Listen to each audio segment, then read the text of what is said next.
আল্লাহ রাব্বুল আলামিন বলছেন, লাউ আনজালনা হাযাল কুরআন আলা জাবালিন লারাআইতাহু খাশিআন মুতাসাদ্দিআন মিন খাশিয়াতিল্লাহ।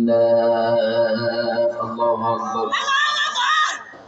এই কোরআনের মর্যাদার কথা বলতে গিয়ে আল্লাহ রাব্বুল আলামিন বলছেন, এই কোরআন যদি আমি পাহাড়ের উপরে রাখতাম, পাহাড়ের উপরে নাজিল করতাম, আমার এই কোরআনের ওজন সহ্য করতে না পেরে পাহাড় ফেটে চূর্ণ বিচূর্ণ হয়ে যেত। আওয়াজ দিয়ে বলুন আল্লাহু আকবার।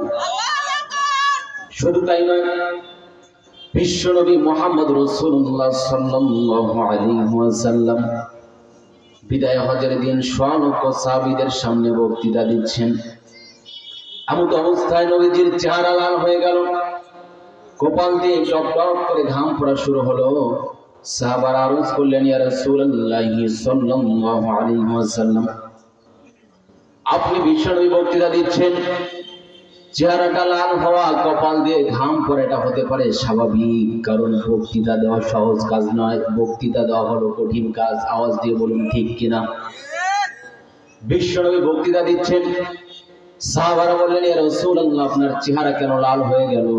আল্লাহর নবী বললেন, ও আমার সাহাবারা, এই মুহূর্তে যেহেতু আমার উপরে আল্লাহর কোরআনের একটি আয়াত নাযিল হয়েছে, আল ইয়াউমা আকমালতু লাকুম দীনাকুম ওয়া আতমামতু আলাইকুম নি'মাতি ওয়া রাদিতু লাকুমুল ইসলাম দীনা। আমার প্রতি আয়াত নাযিল হয়েছে, আয়াতের এত সম্মান, এত মর্যাদা, আমি নবী তো দূরের কথা, আমি যে উটের উপরে দাঁড়িয়ে আছি, উট পর্যন্ত মাটির নিচে গেড়ে যাচ্ছে। আল্লাহু আকবার। কিন্তু দুঃখজনক বিষয় হলো সত্য, সেই সম্মানিত কোরআনকে আমরা সঠিকভাবে সম্মান মর্যাদা দিতে পারছি না, ঠিক কিনা? আমরা যদি সঠিকভাবে সম্মান আর মর্যাদা দিতে পারতাম, কিছুদিন আগে আবুল সরকার আল্লাহর কোরআনকে নিয়ে কটূক্তি করেছে, ঠিক কিনা?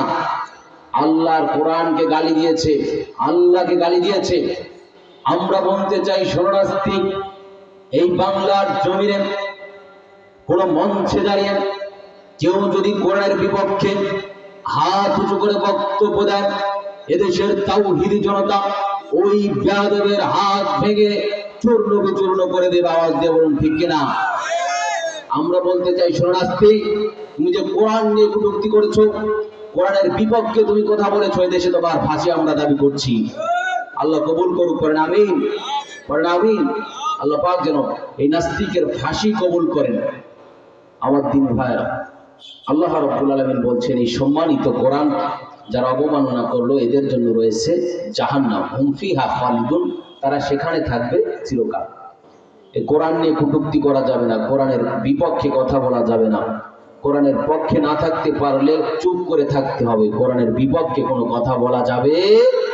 আল্লাহ পাক আমাদেরকে তৌফিক দান করুন, পড়েন আমিন। আজকের আলোচনার বিষয় এই কোরআন নাজিলের উদ্দেশ্য। এই কোরআন আল্লাহ রাব্বুল আলামিন আমাদের প্রতি কেন নাজিল করেছেন, আমাদের জানার দরকার আছে না নাই? আমরা শুধু কোরআন পড়লেই হবে না, জানার দরকার আছে, ঠিক কিনা? আল্লাহ পাক রব্বুল আলামিন 1 নম্বর পয়েন্টে বলছেন, আল্লাহ রাব্বুল আলামিন বলেন, কিতাবুন আনজালনাহু ইলাইকা লিতুখরিজান নাসা মিনাজ-যুলুমাতি ইলান নূর। আল্লাহ পাক বলছেন, এই কিতাব আমি তোমাদের প্রতি 1 নম্বর কারণ নাজিল করেছি, মানুষকে অন্ধকারের পথ থেকে আলোর পথে নিয়ে আসার জন্য। সুবহানাল্লাহ। এই কিতাব আল্লাহ রাব্বুল আলামিন কেন নাজিল করেছেন? মানুষকে, মানব জাতিকে অন্ধকারের পথ থেকে আলোর পথে নিয়ে আসার জন্য। অন্ধকার বলতে কি বুঝিয়েছেন রাব্বুল আলামিন, আমরা পরবর্তীতে শুনবো ইনশাআল্লাহ। বিশ্বনবী সাল্লাল্লাহু আলাইহি ওয়াসাল্লাম হেদায়েত দেওয়ার মালিক নয়, হেদায়েত দেওয়ার মালিক কে? হেদায়েত দেওয়ার মালিক হচ্ছেন রব্বুল আলামিন। আল্লাহ পাক এই কোরআন আমাদের প্রতি নাযিল করেছেন অন্ধকার থেকে আলোর পথে নিয়ে আসার জন্য। কিন্তু মক্কার কাফেররা বলতো মুহাম্মদ মনে হয় মানুষকে জাদু করেছে, এজন্য মুহাম্মদ সাল্লাল্লাহু আলাইহি ওয়াসাল্লামকে তারা পাগল বলে গালি দিত। মুহাম্মদ সাল্লাল্লাহু আলাইহি ওয়াসাল্লামকে তারা জাদুকর বলে গালি দিত। এই গালি এখন ডিজিটাল হয়ে গিয়েছে, এখন বলে রাজাকার, ঠিক না? এখন বলে দেশদ্রোহী, স্বাধীনতা বিরোধী। আওয়াজ দিয়ে বলুন ঠিক কিনা? এই গালি ডিজিটাল হয়ে গেছে, পাগলের বদলে এখন রাজাকার। নবীজি সাল্লাল্লাহু আলাইহি ওয়াসাল্লাম হেদায়েত দেওয়ার মালিক নয়, হেদায়েত দেওয়ার মালিক হচ্ছেন আল্লাহ। তিনি যদি হেদায়েত দেওয়ার মালিক হতেন, তিনার আপন চাচা আবু তালেব তাকে তিনি হেদায়েত দিতে পারতেন কিনা? তিনি কিন্তু তাকে হেদায়েত দান করেননি। হেদায়েত দেওয়ার মালিক হচ্ছেন রব্বুল আলামিন, এজন্য তিনার চাচাকে তিনি হেদায়েত দিতে পারেনি।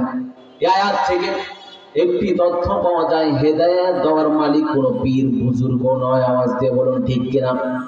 কোনো পীরের দরবারে হেদায়েত পাওয়া যাবে না, কোনো মুরিদের দরবারে হেদায়েত পাওয়া যাবে না, কোনো বাবার দরবারে হেদায়েত পাওয়া যাবে না। হেদায়েতের জন্য যার দরবারে সেজদা দিতে হবে তিনি কে? হেদায়েতের জন্য আমাদেরকে দোয়া করতে হবে আল্লাহর কাছে, ঠিক কিনা?